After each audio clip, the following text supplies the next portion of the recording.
Ta-da! I did it.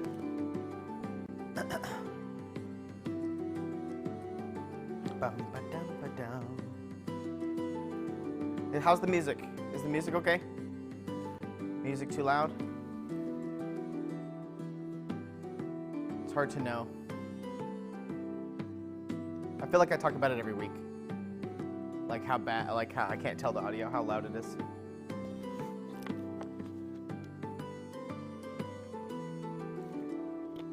Volume is good, perfect. I probably should have went to the bathroom before this. Oh, that's the Reaper Socials getting a tag. Perfect. Just making sure. Oh, it's Friday. I'm ready for the day to be over, to be honest. It's been long.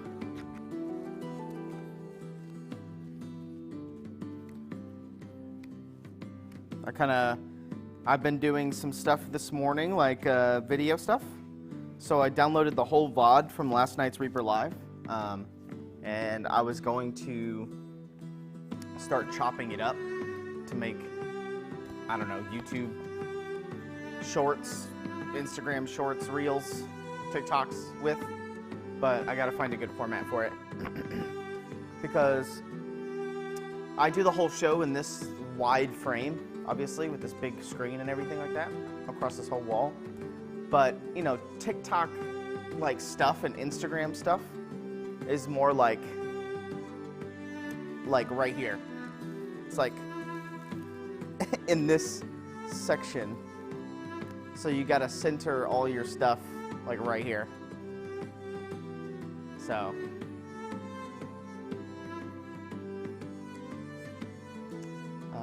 is that music from BG3? No. Music from BG3 wouldn't be bad though. Baldur's Gate 3 soundtrack. It's incredible. Especially the Down, Down, Down by the River.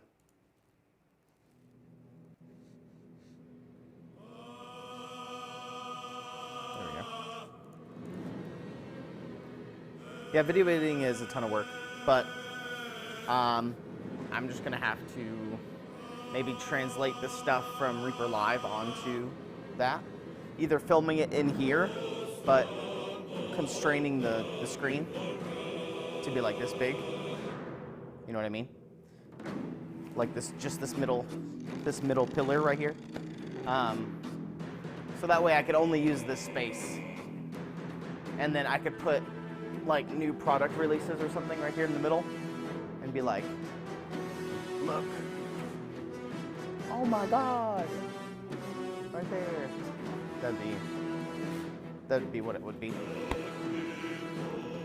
I know I talked about this last night, but this thing is cool. My favorite section is like all the stores and the companies, like, and all the businesses that live here inside of Barrowgate. Landmarks. Like it says, Pip's Full House, Beetlewicks Emporium, The Roost, Leg Bar's Carpentry, Mendel Carp's Boatwrights, The Carp's Tail Business, Unhollowed Warehouse, The Enigma House, 9 Lives Candles, Tang's Armory, Swiddlemoots Plaza, Mongrel's Kennel. Yeah, that's my favorite part.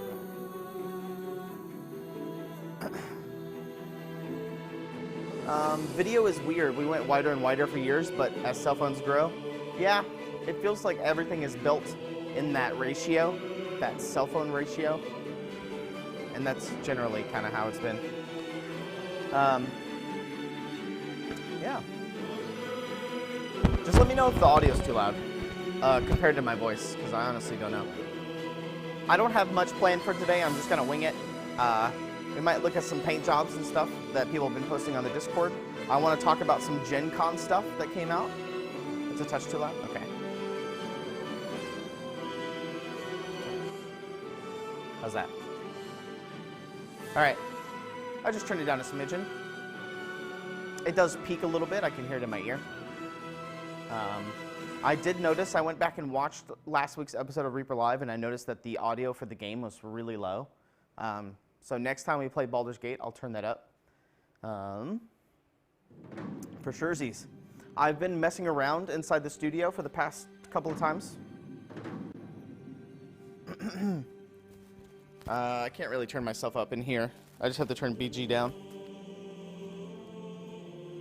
I'll just go half. There we go. That should be good. I've been messing around in the studio a little bit in here. I gotta actually probably clean it up for the tours. Justin did that last time, so I didn't even think about it until just now. You just saw it live on my face, realizing that I probably gotta clean this up. And for that matter, I probably gotta clean up all the other stuff as well for the tours across the whole factory. Try to get everything set up for Dave, so when he does the tours, he could just walk through and have everything set up for him. So I got to do that. If there's anybody that's going to be early, like if you're coming to ReaperCon and you're going to be there maybe Tuesday, if you're there on Tuesday, that is setup day. It's Tuesday, so if you're at the hotel or if you're nearby, you can come help set up if you want. I can find something for somebody to do. Might get you some extra Reaper bucks or something.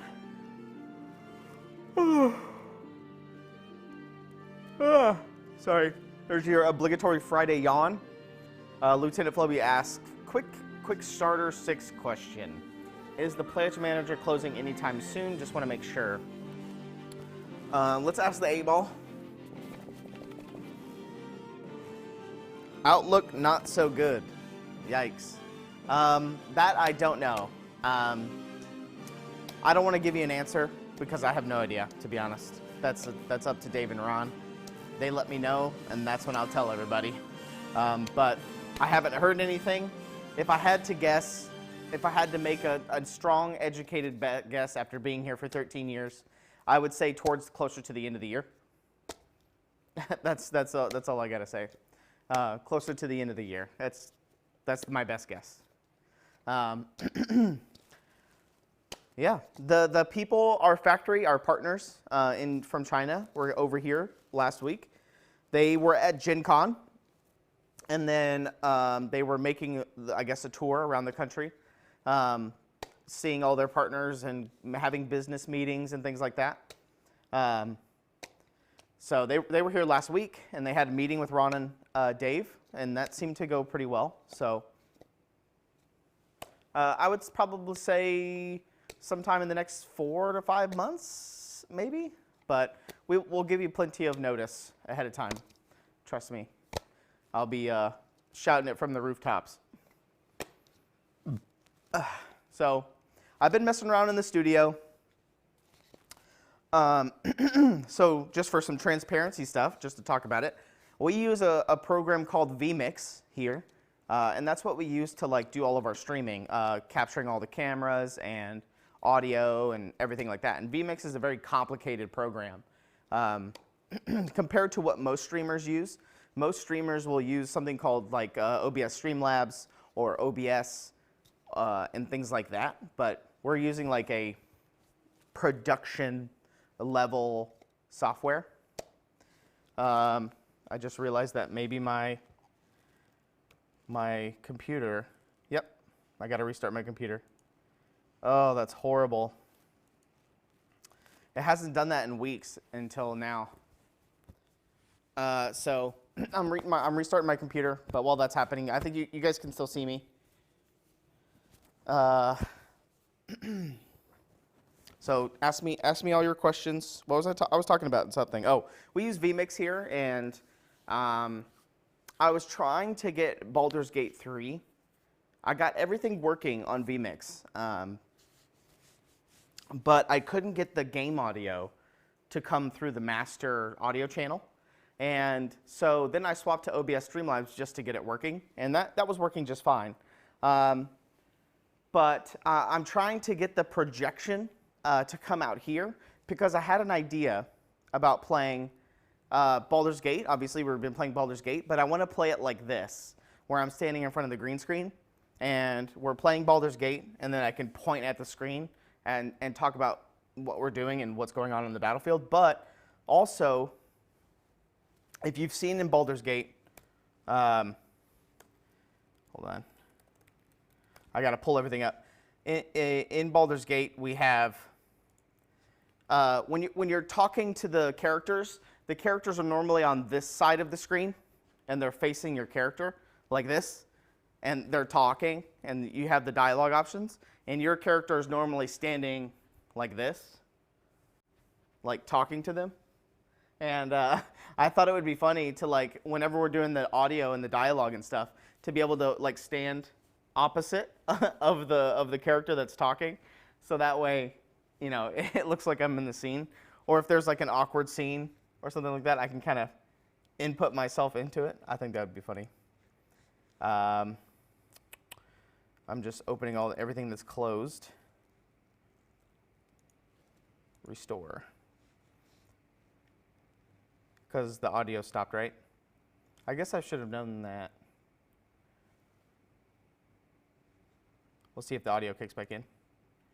Are you guys still there? Okay. All right. There we go. We're back.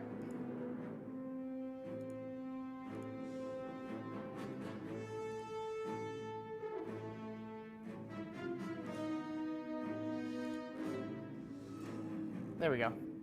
There we go. Why do you use the high-end streaming software? What needs to the more basic ones not fill? Oh, I see. I don't know. That's just what Justin wanted to use, and so that's what he started learning and using. I know a lot of it. It's just some things I don't know, but I can figure it out. I have confidence that I can figure it out. It's just I don't have the time at the moment. But I've been kind of messing around in the studio, messing around with things, you know. I don't want to unplug and move things around drastically, but I've been trying to make things work for what I want to do. And so, yeah. And I guess my thinking is when we're playing, so if we like pull up a Baldur's Gate playthrough,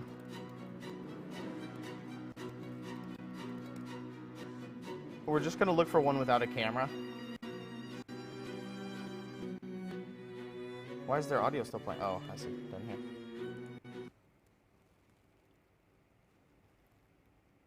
All right, let's see. Well, we're going to cut to a scene that is talking.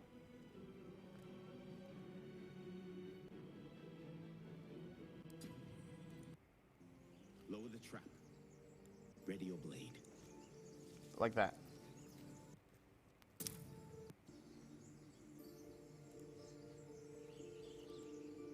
So the thinking is like, we're like playing the game, this is happening.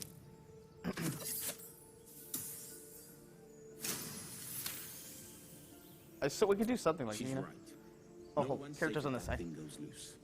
Not even us. Danais? Enough. Lower the trap. Ready your blade. Swing! Oh, cool. And even if we zoom in like this, it looks like we're in the game. Hold on. Hold on. Let's Or die.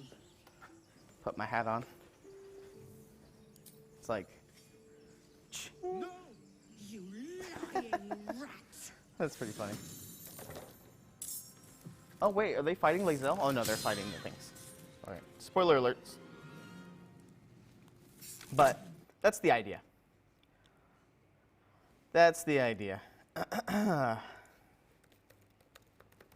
right.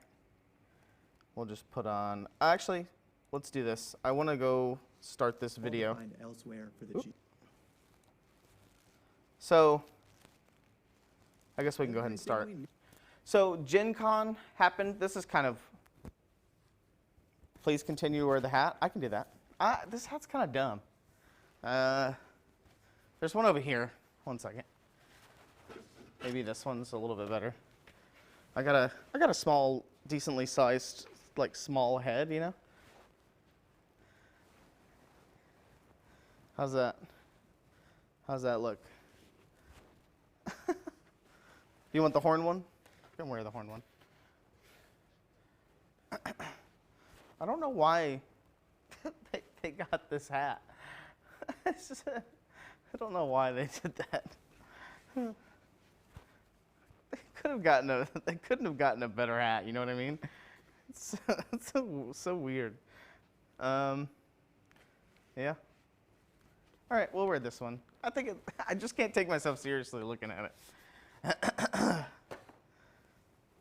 I think if both horns were facing up, that would be better. Let's see if can I do that?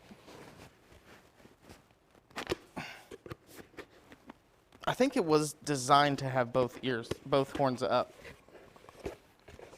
But somebody, I think Dave, or it might have been Ed actually, that popped it out on both sides. We'll get it to work. They got it because it's awesome. You know what this reminds me of? It reminds me of that old Bugs Bunny cartoon where it plays the classical music. You know what I mean? The opera one. There we go. How's that? You guys ready for ReaperCon? I'm excited. It's going to be long days at ReaperCon. Long, long days. The spear and magic helmet? Yeah, that's what I need as a spear. Ready. All right. So, I just wanted to watch this just because, give some commentary and talk about this because I thought it was really cool, and it's something that I want to talk about. So Critical Role has a new game system that they're working on called Daggerheart, if you haven't seen it, for all you D&D players out there or any tabletop role-playing games. And the Daggerheart system was previewed at Gen Con this year. And we're going to, let's see, we're going to skip ahead a little bit. Until last week, you're rolling dice to beat a DC target number. You still have a character with a class and hit points and renamed versions of race, subclass, and the 6 core stats. But Daggerheart also I like the way has that this unique guy mechanics presents for everything. dealing and reducing damage. So he has a lot of boosting cool your allies' stuff. Rolls, relying on cards rather than flipping through a rulebook. So the cards idea is pretty cool. Let's see. That's the advertisement. So it's a 2d12 system. And they're getting rid of like these big constitution numbers. Like for instance, you know how in D&D you have like a constitution of 16 and it's actually a +3. But what they're doing is they're getting rid of like this, and they're just these numbers are what is based off of. But it's a 2d12 system, and the thing with that, let's see if I can find his little chart here. Is it's a 2d12 system, and I like it because one of the dice is hope and one of the dice is fear. So they should ideally be 2 different colors, green and red. And the cool thing with that is you can still, the example that I like to use is that if you roll a 10 on the hope dice and a 5 on the fear dice, you've rolled a 15 with hope. So you've rolled a 15 with hope because the hope dice was higher. So now let's say the DC was 12. You succeeded with hope. And so you do your action, whatever you were trying to do, and then you get like a bonus, or something happens because you've rolled with hope. But let's reverse that. Let's say you rolled a 10 on the fear dice and a 5 on the hope dice. Now you rolled a 15 with fear. And so you still do your action, but you've done it with fear. So now something, I wouldn't say bad happens, but something not as good happens. Maybe your opponent gets to strike now, or you trip and fall, or something like that. But it creates this kind of thing. So there's 4 different outcomes. You have yes and, so that's a success with hope. That's a yes and something happens. But if you succeed with fear, like if you beat the DC with fear, it's a yes but. So you have a yes and a yes but. So that's pretty cool. I really like this system. It adds a quick, I think it does add a lot of different dimension, Dwarf with a Plan says.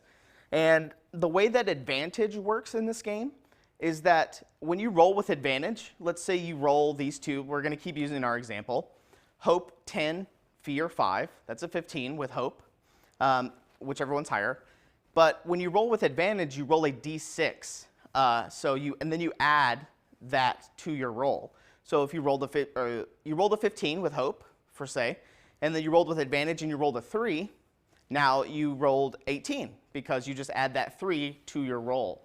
But when you roll with disadvantage, you minus the dice. So if you rolled a 3 on the d6, now you rolled a 12, basically, with hope. So you minus it. Lieutenant Floby, yeah, I can link it. This is this guy has he explains it really well. So we'll maybe watch through it a little bit more instead of me trying to explain it a little bit better. So we'll go back there. 20. So I don't think anyone expected 2d12. But what this means is we're now operating on a bell curve from 2 to 24. Not nearly as tight as the curve of 2d6 powered by the Apocalypse systems, but not nearly as swingy as a 1d20 system. I agree. On each roll, you're still trying to beat a DC determined by the Game Master, but you're rolling with 1d12 representing hope. And 1d12 representing fear, and adding them together. As noted in the article, getting a 9 on the hope dice and a 7 on the fear dice is a 16 with hope. This is that with hope and with fear. And a 9 on the fear dice is a 16 with fear. Whichever one's higher. Success with hope gets you some kind of benefit, while success with fear means there's still some kind of cost to your success, and failure is failure. Back to the article. Doubles on the d12s results in a critical success, which is a success with no negative consequences and usually a narrative bonus on the result. You said the audio's really low? Oh. Maybe turn it up on your end. Maybe is your player really low? I don't know why it would, because the music was loud. But so for crit purposes, so instead of in D20 like a D20 system like D&D where you have to roll a D20 to crit, this one is just if you roll 2 of the same number on your 2 D12s. So if you roll 2 3s, you crit. If you roll 2 1s, you crit. Let's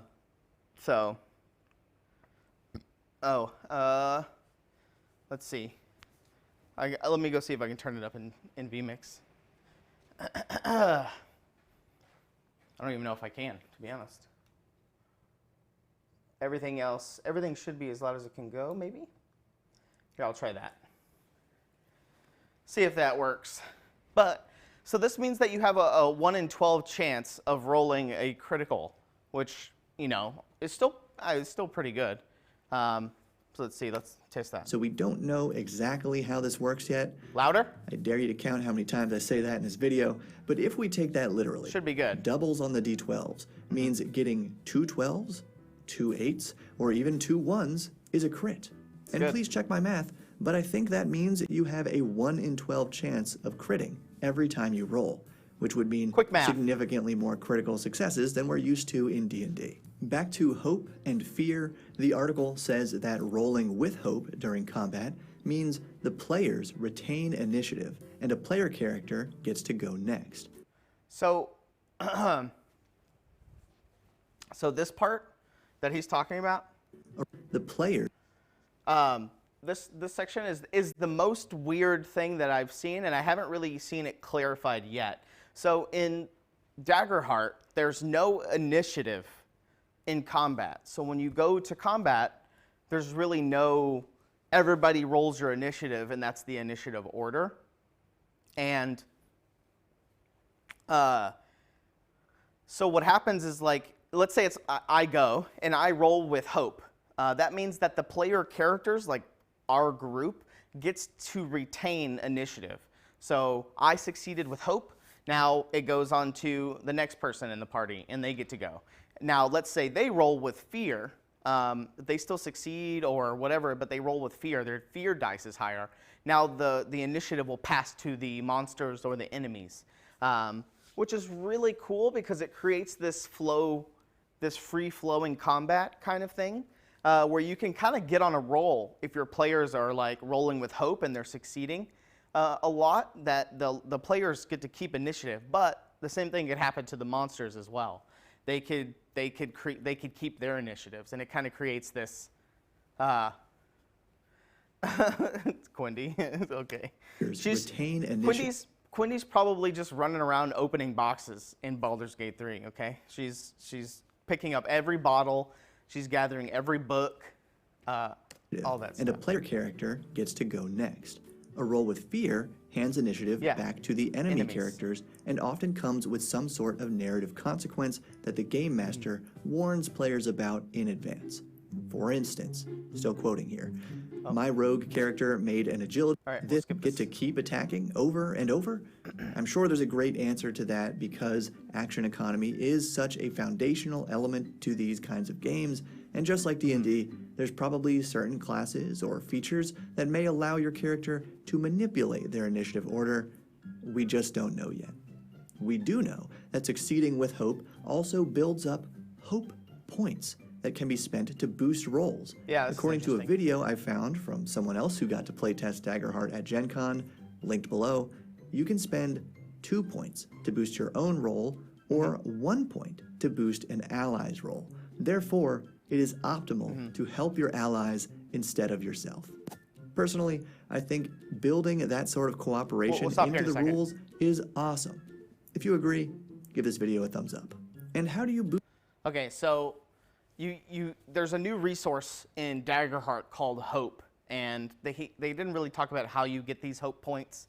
Maybe the DM determines like if you did something cool or you did something aligned to your character, you get hope points. And from my understanding is that hope points can be spent to do all kinds of things. They could be spent on spells. They could be spent on abilities.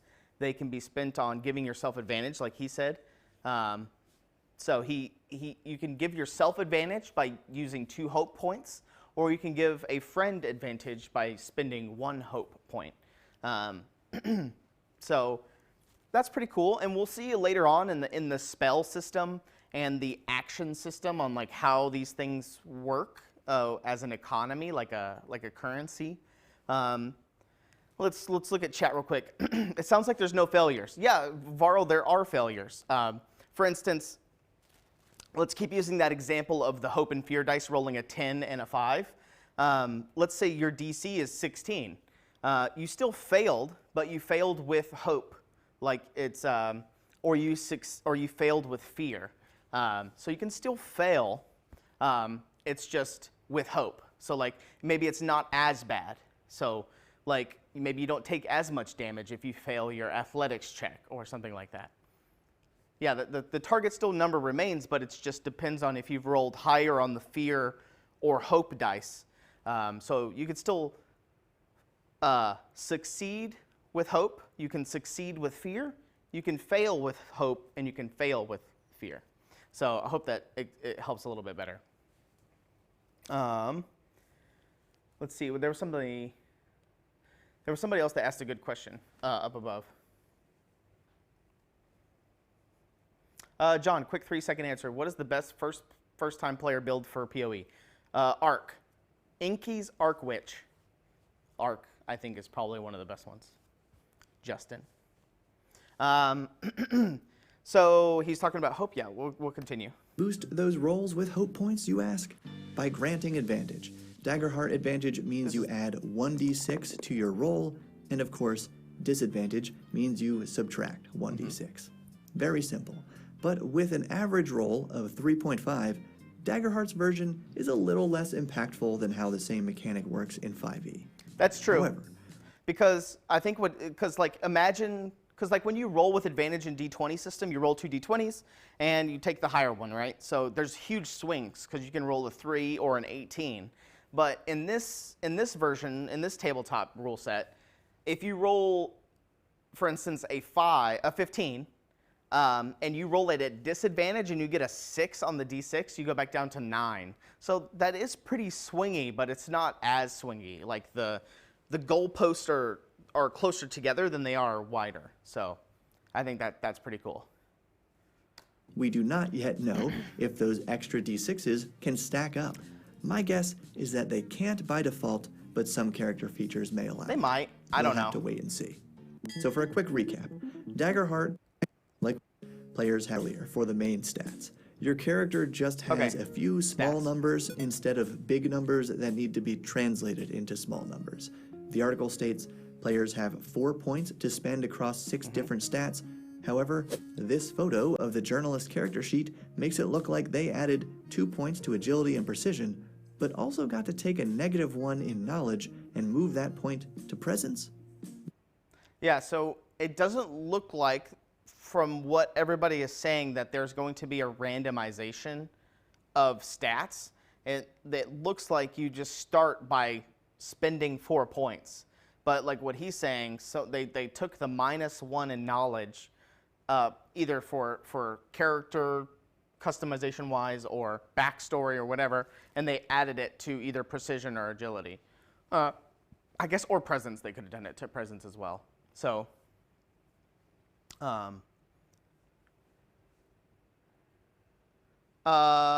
Clavicus, that's a good question. I don't know.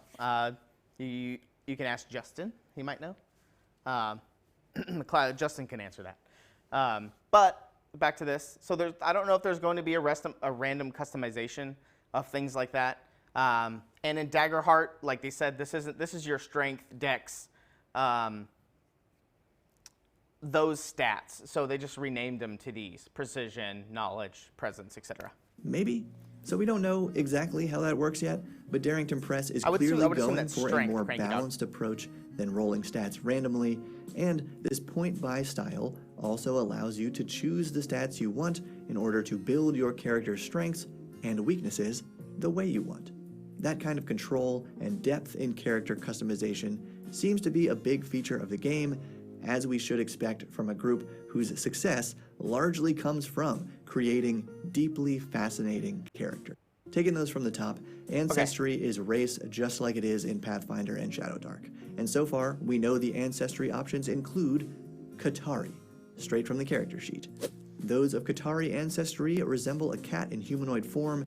So I'll find a better resolution picture of this in a second, but from what people were playing at Gen Con of the playtests and everything, there was this card system that they were using for a lot of things.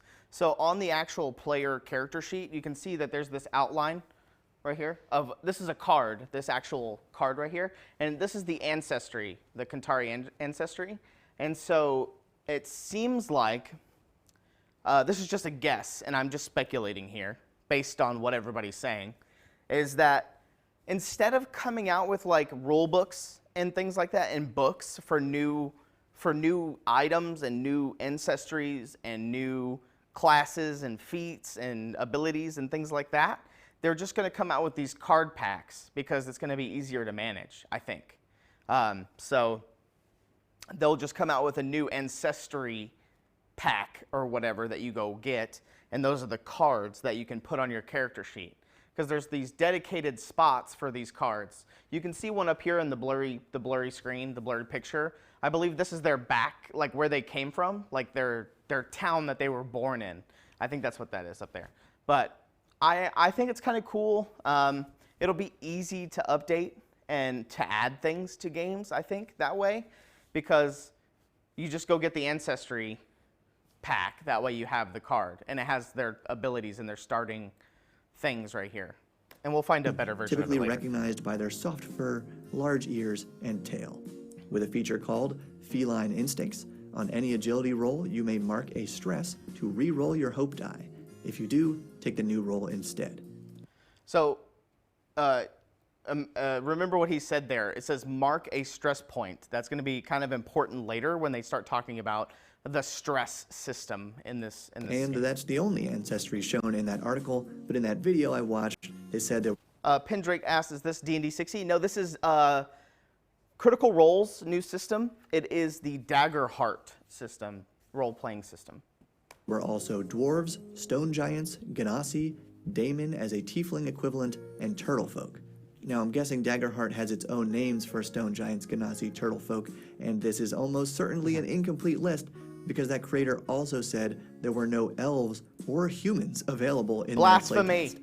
And a fantasy game without elves, humans, or any Shame. kind of little folk besides dwarves would be pretty inconceivable. Lost a What horn. you may have also noticed is that the ancestry part of the character sheet is actually a card sitting on top of the sheet. This is fascinating to me. Yeah. Zooming out, we can see this sheet is actually designed for a rogue, and then they have cards for their subclass, Rogue Nightwalker, their ancestry, Qatari, and their community, Darkborn. And the author points out that this means that there's zero flipping through rulebooks because everything you need to know about your ancestry or subclass or whatever is right on the card. Do these cards also mean Daggerheart is going to be sold more like a boxed board game than an RPG rulebook? Does this mean in the future they will release no, but I'm excited to find out. As for this specific character's Darkborn community, the picture doesn't have enough pixels for me to decipher what its features are, We'll and the look other at these video later. didn't expand on community as far as I can tell. So we just don't for your character. Okay. We also don't know about the other options for classes besides cool, two this next named part. in the article, the Guardian and the Seraph. Like a paladin, I'm guessing? But I can tell It's like you an that angelic the rogue has two starting moves called Cloak and Sneak Attack. Cloak says that when you move Okay, so this is kind of cool. So I believe this is actually on the starter sheet itself, like on the paper. And it starts with their abilities. He's going to talk about them right now. into a location where no enemies can see you, you can cloak. Enemies can't target or see you even if they move into line of sight while you are cloaked. You are no longer cloaked after you move or attack. When you leave cloaked to make an attack, the roll has advantage. And sneak attack. If you have advantage on an attack roll or an ally is in melee with your target, always add a d8, I think, to your damage roll. When you use a sneak attack, you may also spend any number of hope before the attack roll, and if it is successful, also add a number of d8, I think, equal to the hope spent. So these rogue features. So that's really interesting way to do a sneak attack. And this is going back to what they were saying about spending hope on your abilities and things like that. Cloak is pretty self-explanatory. That's like hide. But this one is pretty cool. So the D8 is when you attack with advantage, right? That's what you add to your damage roll. That's the generic sneak attack addition. But the cool addition to this is that you can spend any number of hope points before the attack roll, so before you hit or not hit. So it's kind of like big risk, big reward kind of idea. So let's say, for instance, you have 2 hope points, and you go to roll for your attack, your sneak attack. Look, you tell the game master, I'm going to spend 2 hope points for this. So you roll, you get a success. Let's say you get a success. Now when you roll damage, you're going to roll 1 d8 and then 2 more d8s because you spent 2 hope points. That's a lot of damage. I mean, it could be potentially a lot of damage. But you had to build up your hope points in order to do that. And you had to hit. So it seems like it's going to be kind of like a high payoff thing where you can just dump all your hope points into it. But then if you do that, you have no hope points for other things, I guess you could say. It just depends on how you're going to be able to get hope points and how often you're going to have them, etc. Of D8 that feature is very straightforward. You hide until you move or attack with advantage. And the sneak attack is cool because you can add even more dice if you have hope to spend, meaning your allies might be able to boost your damage on a sneak attack. Honestly, Seraph, I think, is don't know an for sure if angel. that's how it works, and I wonder if anyone's actually keeping track of how many times I say that, but that's probably how I would run it. More importantly, it doesn't say there's any limit on how often you can try to cloak or seem to work a lot like feats, but also spells. We We're gonna know look from at the article domains now. that the characters choose 2 domain abilities at the start and can gain more when they level up, with up to 5 domains active at one time. Okay, so just I think if we're understanding this correctly, it says they get to choose 2 abilities from their classes, 2 domains. So it sounds like each class might have 2 domains. So you get to choose 2 random abilities, and I'm assuming those are going to be cards that you choose. So I think it's I think it's going to be like a nightmare domain. You get to choose any of the abilities from the level 1 nightmare domain. So that's going to be how abilities are going to be chosen, like spells. So that means that there's probably going to be a lot of overlap between all the different classes and things like that. So it's not like I'm playing a cleric and I get access to these cleric spells, kind of an idea. We could share the different domains between all the different classes.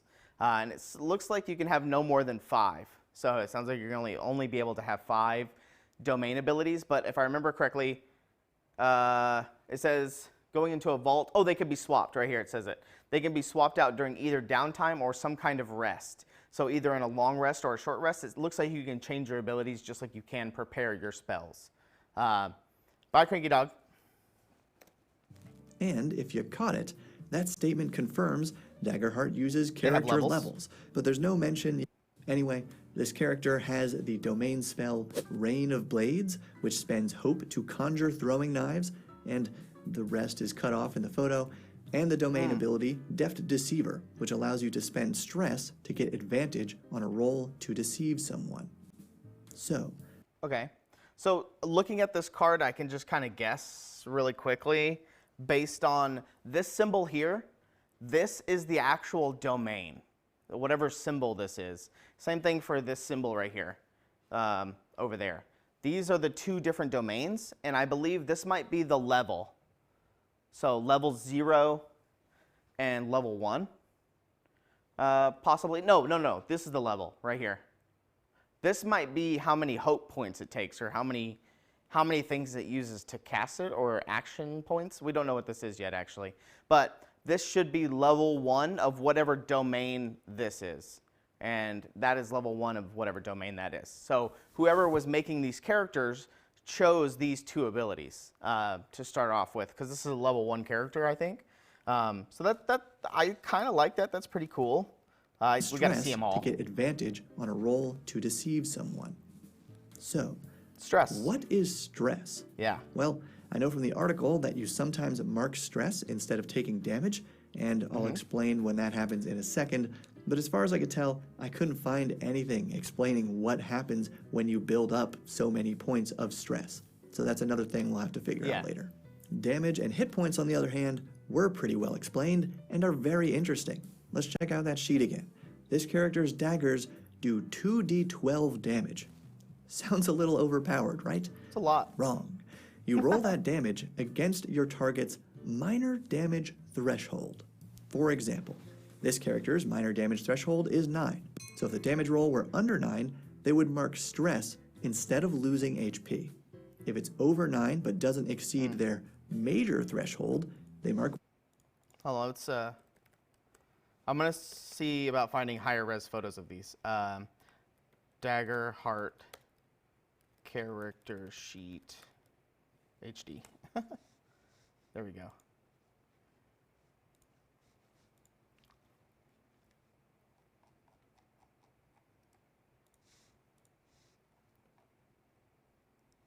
So this is just kind of what I was talking about with the cards. So they have the Wildborn card, they have the Qatari card, and this seems to be a subclass. So he's a Hunt Master Ranger. So this is the subclass. And obviously I think this might be the 2 domains right there, these symbols, because they seem to match the symbols that we saw on the domains earlier. So I believe that's what that is. Let's see if there's any other things. Oh yeah, this is good. Right here. Yeah, and so these are the 2 spells they took.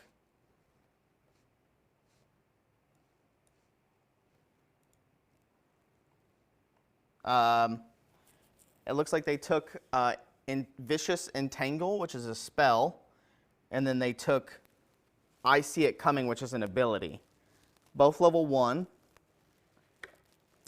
Oh, and there's like a little exhausted button at the top. You see?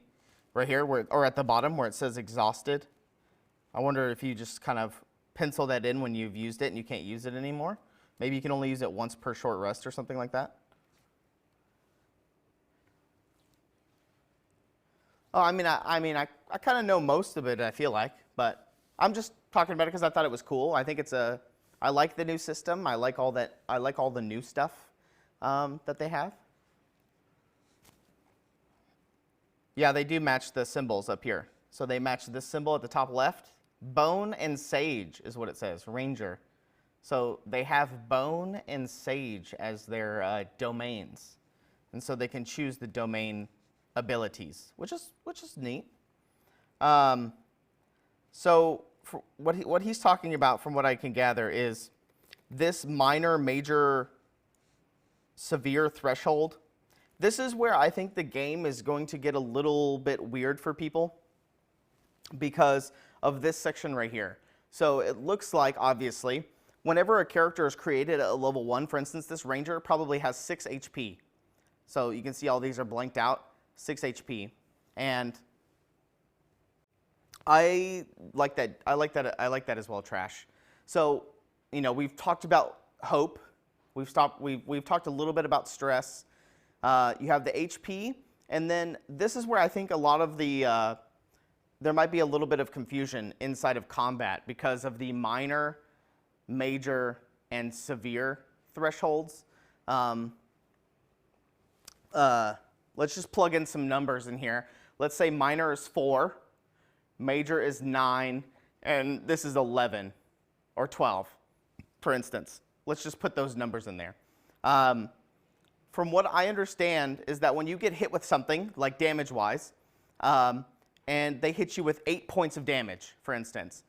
We said that this was a 9, right? This one right here. So if you got hit with 8 points of damage, that's still considered a minor hit. So now you're only going to take one point of HP. So it's like a damage conversion kind of thing. Oh, it says it right here, 4, 9, and 14. So we'll use those as an example, 4, 9, and 14. I get hit with a fireball. It does 8 points of damage. That's less than 9, so it goes into the minor category, and so I lose 1 HP. So that's how the damage is going to work, and that is offset by your armor. So you see you have your armor right here. Let's say I'm wearing a magical breastplate that gives me 5 armor. There's these armor slots right here that when you get hit, you can expend a slot of your armor to take away, 5 of that damage.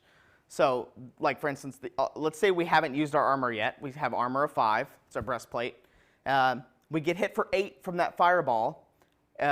We could use our armor if we wanted to, take a little check mark off that armor box, and that 8 now becomes a 3. So now the damage is going to fall down to a 3, which is less than your minor. So the minor starts off as 4. So if it goes below that, you just take a point of stress. So this little stress counter right here, you'll take a stress instead of taking HP. And I'm assuming once all of your stress is taken up, then if you take a glancing blow, for instance, below the minor, you'll take a point of HP if all of your stress is taken up. And your armor has durability. So up here on these squares, as your armor gets broken down and you use it more, it wears down and you can't use it until you repair it later, either on a long rest or something like that. I don't know if you're going to have to take it to an armorer or something like that. I think the game mechanics will probably just say long rest, replenish your armor, maybe. So that's a cool thing on how armor works. So it's pretty interesting. It's going to be a lot to keep up with, I think, at first glance, since it's a new system and things like that, instead of compared to like take 5 points, minus 5 points from your HP. There's a lot of factors involved with how this fits on the damage track, I guess you could say. It's just a little weird to do the conversion. So if you take more than 8 points of damage, you're going to take 2 right here. And then if you take more than 14 points of damage, you're going to lose 3 life, which is a big deal because that's half your life. If you take a big hit, you're going to be losing these 3 slots. This is 2 D12s, Trash. Yeah, so they kind of simplified the stats and the rolls and the pluses and things like that. But I do like the hope and fear dice. I think that's one of my favorite parts so far, is the fear and hope dice. This system right here with the damage and the HP and the armor, we're just going to have to play it to see how it feels. I think once people start to learn it more, it's going to become a little bit easier. But does this also apply to monsters? Yes, probably. I'm assuming monsters are going to have their own minor values, major values, and severe values. I would assume. I don't know why they wouldn't, especially if they have their own armor values to like whittle them down and things like that. So, yeah. The hope and fear dice I think are my favorite features so far. Oh, it looks like there's a card, like a companion for a card right above me back here. It says companion name. It looks like there's a space for a companion card. So yeah, where were we? He was talking about stress and damage reduction. Oh yeah, here's character death. I don't know how people are going to feel about this. Critical. Finally, we should mention the death mechanic of Daggerheart, Death which mechanic. is a lot more meaningful than what we've seen in games like Dungeons & Dragons. When a player runs out of hit points, they have 3 options. They can choose to die in a blaze of glory with an automatic critical success on their final action. Okay. They can choose to become scarred and permanently remove one of their hope slots to recover, or they can risk it all by rolling their hope and fear dice and letting the dice determine their fate. If the hope dice is higher, their character recovers, but if the fear dice is higher, they die. The lead designer mentioned that there's only one resurrection spell in Daggerheart and that it's a one-off ability. So it seems like death will have a higher impact and stakes than in other fantasy TTRPGs. Honestly. So there's 3 options, right? The first option, you go out in a blaze of glory.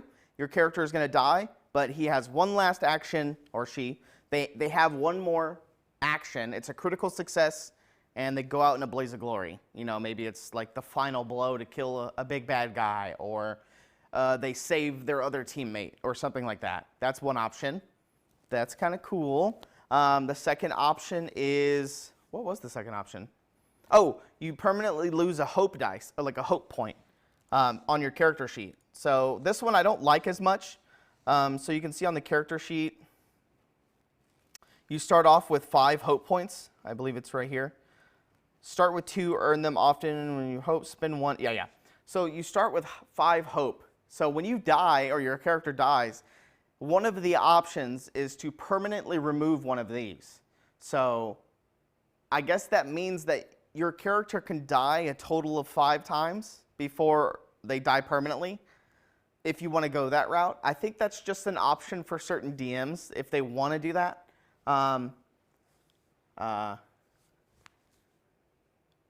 Oh, yeah, he said hope, yeah. So you permanently remove one of these, and you can't get it back ever. So if your character dies, you lose this permanently, is what I'm understanding. If you want to go that route. It's one of the options.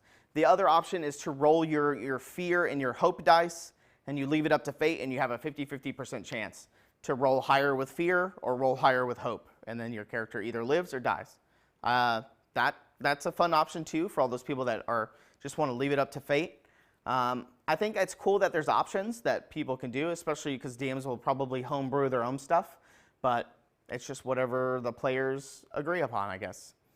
Yeah, it's a lingering injury. Exactly, Lieutenant Floby. I think that's the idea behind the hope, is that you become scarred from the battle, and then you can't regain this hope point ever again. So eventually, let's say you die 3 times, you've lost all 3 of these hope points. You only have 2 hope points that you could get maximum. which is pretty interesting. I love those options. Auto crit on one action as you die sounds like something I want to homebrew into my games immediately. What would y'all and choose? Which option rolling with a would be the 50-50 best? shot of life or death is basically something I was already considering doing. But specifically, I was thinking about the 50-50 shot as another way to use the cool coins that I've homebrewed into my game. One other detail from the article describes how the game master of this playtest, who was the lead designer of the game, by the way, asked the players to fill in descriptions about the town they explored, the monsters they fought, This is kind of cool. and how Daggerheart truly made, quote, the GM and players equal partners in the storytelling. More collaborative. But that's also something that could have just been the GM's personal style.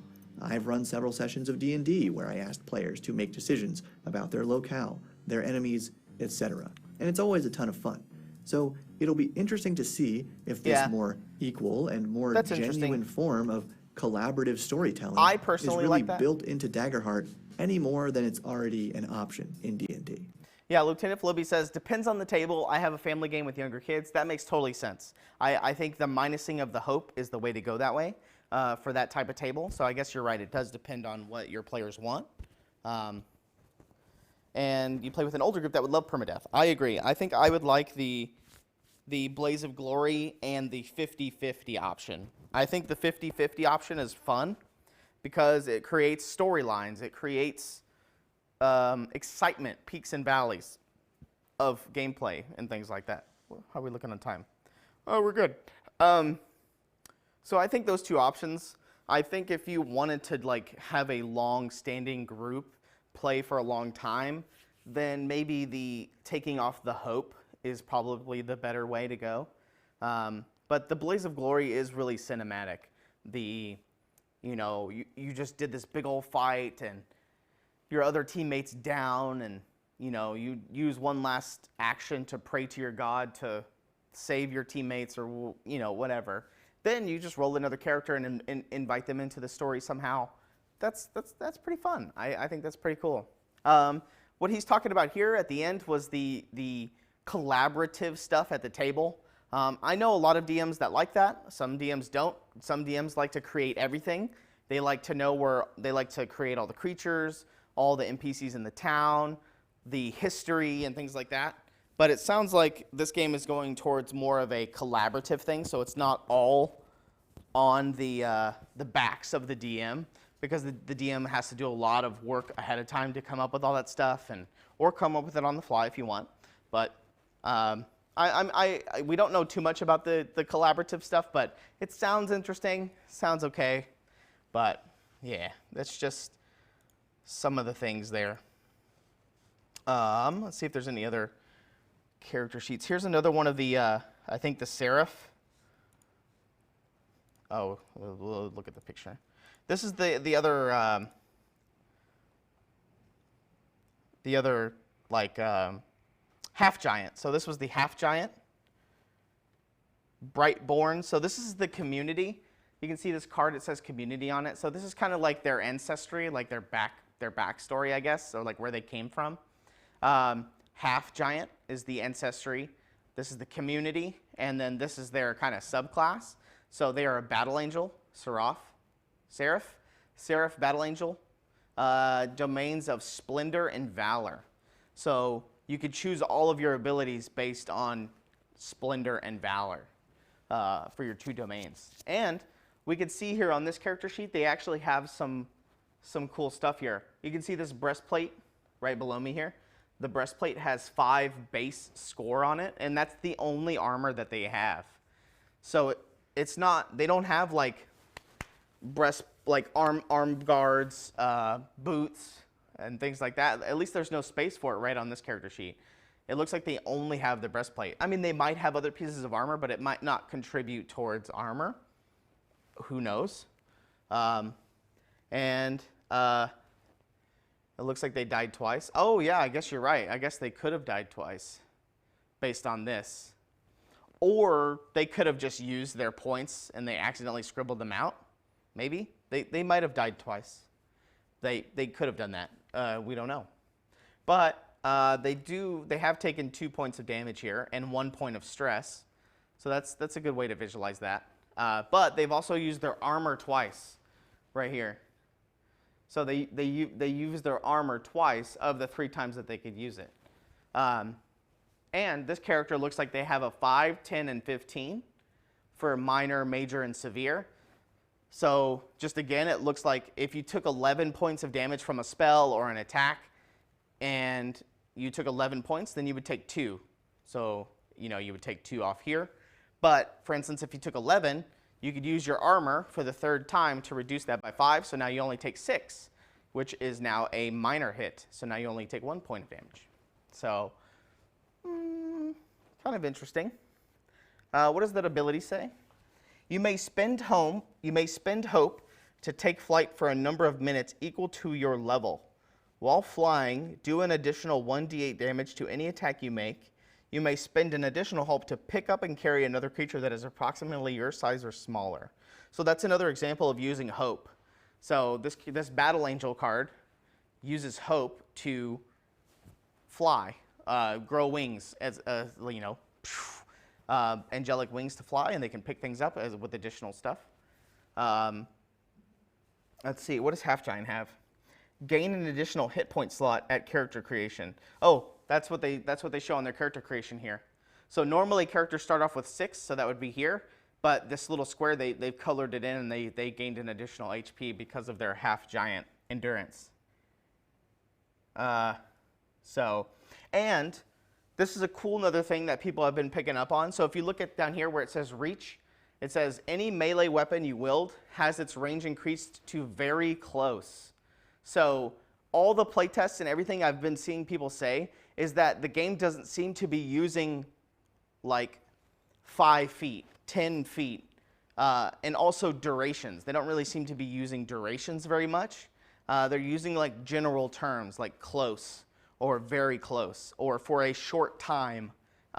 So it seems to be that they're going away from the limitations of, oh, it has to be 5 feet away, it has to be 25 feet away.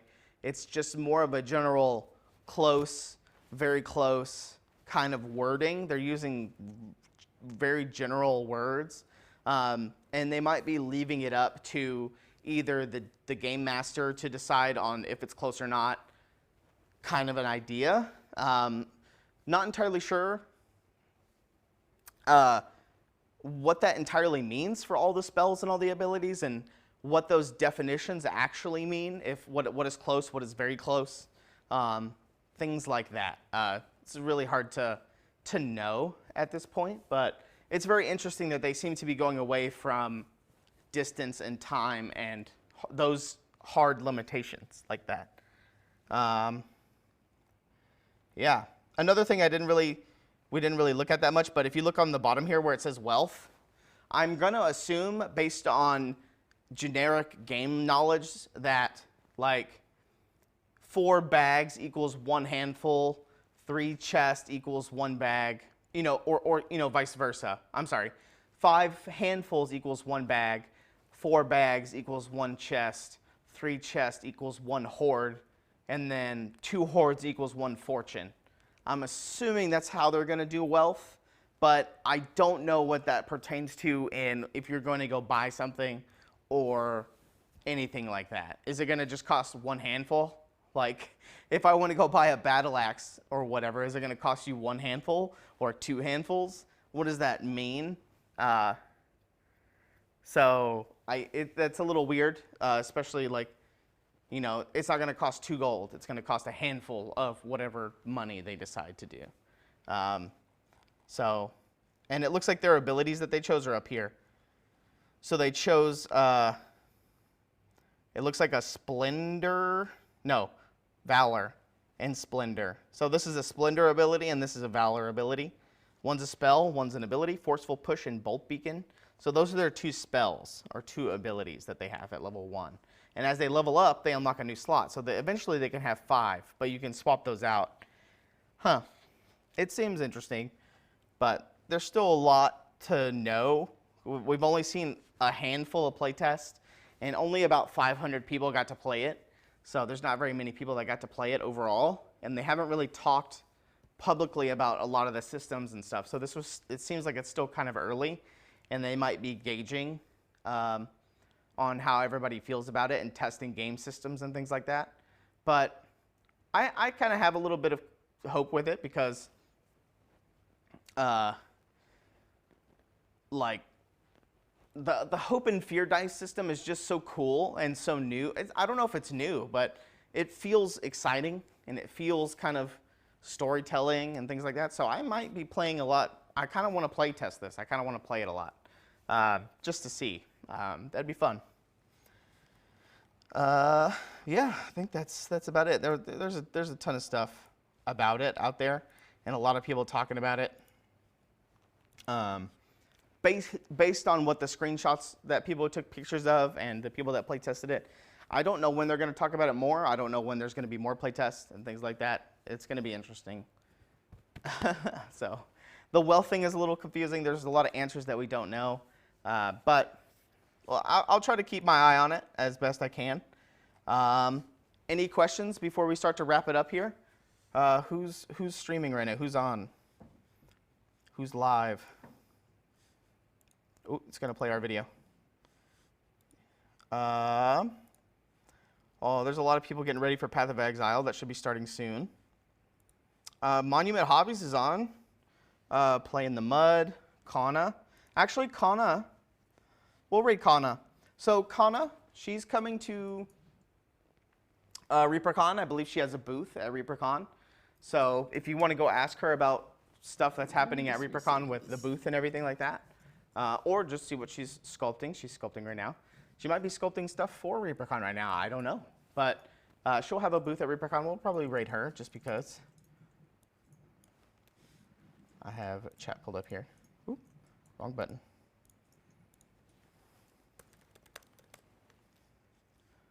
Just like that. Kana. So she'll be at ReaperCon. I hope everybody's in chat. I hope you're excited for ReaperCon. I'm excited to see everybody. Yeah, we'll talk more about it. Talk about more stuff. I'll be at ReaperCon pretty much the whole time. I'll be there. Have a good weekend. You know, don't get crazy. Don't get arrested. Don't, be nice. All that good stuff. But bye. We'll see you next week. Thanks for hanging out.